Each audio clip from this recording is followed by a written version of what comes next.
Alors un homme de loi dit: Mais qu'en est-il de nos lois, maître? Et il répondit: Vous vous plaisez à édicter des lois, mais vous vous plaisez plus encore à les tourner. Comme des enfants qui jouent avec application à bâtir des châteaux de sable au bord de l'océan, ils les détruisent ensuite en riant. Mais tandis que vous bâtissez vos châteaux de sable, l'océan apporte encore plus de sable au rivage. Et quand vous les J'ai détruisez, terminé la chronique l'océan précédente rit avec vous. en disant que l'école traditionnelle était logiquement et nécessairement asocialisante.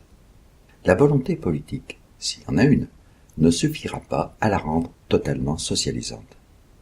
Cela tient à sa conception des apprentissages et de la transmission des savoirs par un maître. À l'inverse, une école du troisième type est nécessairement socialisante sans que cela tienne forcément à une volonté politique ou philosophique. Nous avons renversé l'ordre des processus. La source, le moteur des apprentissages qui ne sont que la construction des langages, c'est la vie de l'enfant. C'est ce qu'il fait, ce qu'il peut faire, ce qu'il a besoin de faire dans une autre entité sociale, en interaction avec l'environnement et avec les autres de la nouvelle entité.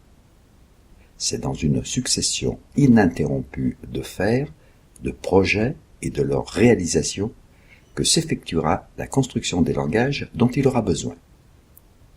C'est lui l'acteur, l'auteur, le détenteur d'un pouvoir qui n'est que le pouvoir de vivre. C'est dans l'exercice de ce pouvoir, au sein d'une entité dont les membres détiennent aussi le même pouvoir, que va s'effectuer la socialisation. Au lieu d'être dans la soumission à un pouvoir, c'est dans l'exercice d'un pouvoir que l'enfant va poursuivre sa socialisation, c'est-à-dire la construction de son autonomie dans de nouvelles interdépendances. Le détenteur habituel du pouvoir institutionnel, l'enseignant, n'y occupe plus la même position. Son pouvoir va changer de nature.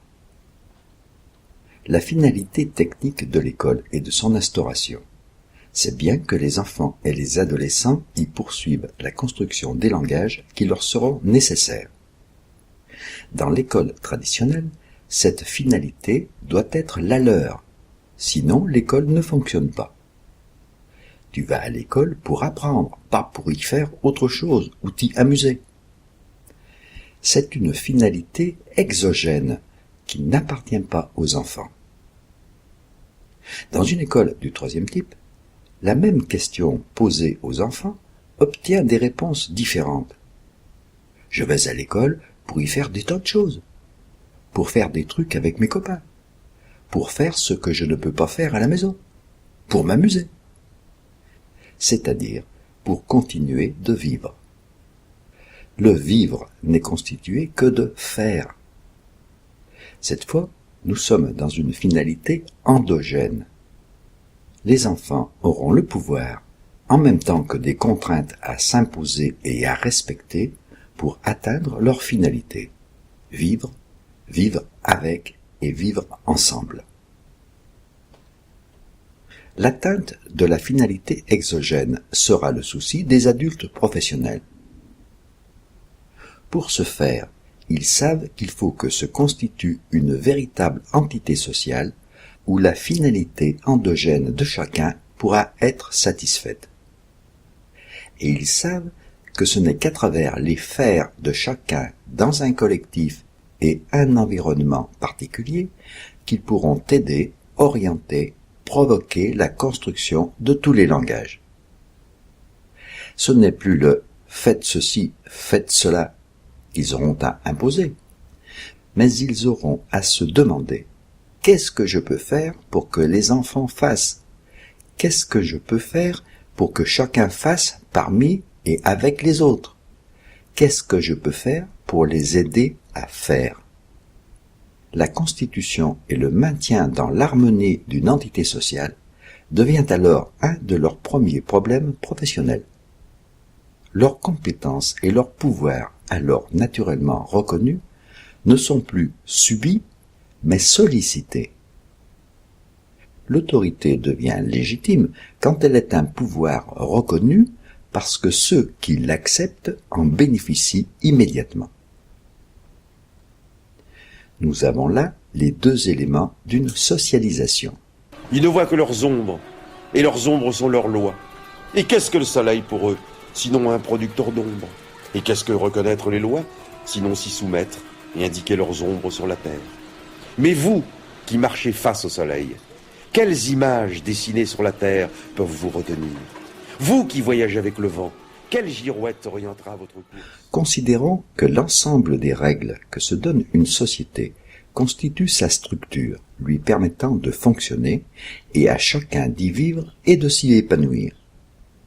Et considérons que notre école du troisième type constitue une micro-société, une entité autonome. Aucun projet ne peut s'y réaliser s'il ne peut s'insérer dans un ensemble sans le perturber.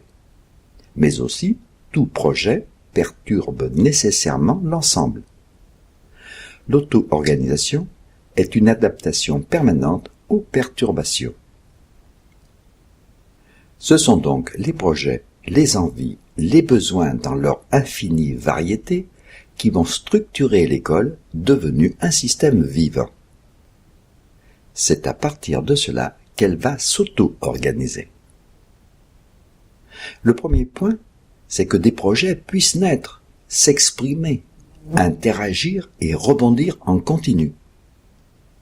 Aucune société, aucun groupe social ne peut se constituer, s'auto-organiser sans cela. Il ne peut pas perdurer s'il ne permet pas, s'il ne favorise pas cela. C'est sa finalité première. Dans l'artificialité originelle de l'école, les adultes professionnels ont à mettre en place ce que j'ai appelé un embryon de structure. Après de nombreuses années d'expérience et de tâtonnements multiples, il apparaît que cet embryon de structure doit simplement comporter 3 éléments. Un aménagement de l'espace scolaire, permettant dans ses frontières les multiples agirs, permettant la réalisation des projets, en même temps que leur provocation et leur interaction. C'est ce que nous avons appelé les ateliers permanents. Ensuite, un espace-temps d'interrelation. Un espace-temps de l'expression partagée des envies, des besoins, de ce qui a troublé, de ce qui a intrigué, de ce qui a ému. Le brassage de l'information que chacun porte en soi. Un espace-temps de l'émergence de projets. Un espace-temps où ces projets vont nécessiter l'auto-organisation. Un espace-temps à la fois place du village, coin de cheminée et agora grecque. C'est ce que nous avons appelé la réunion. Et enfin, quelques outils permettant la concrétisation de l'auto-organisation, comme par exemple les tableaux de bord que dans la pédagogie Freinet on appelle plan de travail, mais qui en diffèrent notablement. C'est dans ce cadre que la poursuite de la socialisation va s'opérer. L'autonomie de l'agir et de l'être dans de nouvelles interdépendances à accepter en même temps qu'à définir. Dans des interdépendances qu'il faut rendre bénéfiques. Les contraintes que l'auto-organisation crée, les enfants vont devoir se les imposer au lieu de les subir passivement, leurs agirs en dépendant. Les règles implicites ou explicites qui en découleront n'auront plus le même sens. Elles auront un sens, celui de permettre. Permettre d'être et de se construire en personne autonome, devant vivre avec d'autres personnes, elles-mêmes autonomes. Les valeurs seront celles auxquelles une communauté se sera attachée, parce qu'elles lui permettent de vivre en harmonie. Ce seront des valeurs qui se seront instaurées dans la continuité de son histoire, de par son histoire, dans son social historique, selon l'expression de Castoriadis. Peuple d'Orphalaise, vous pouvez étouffer le tambour, et vous pouvez relâcher les cordes de la lyre, mais qui interdira à l'alouette de chanter?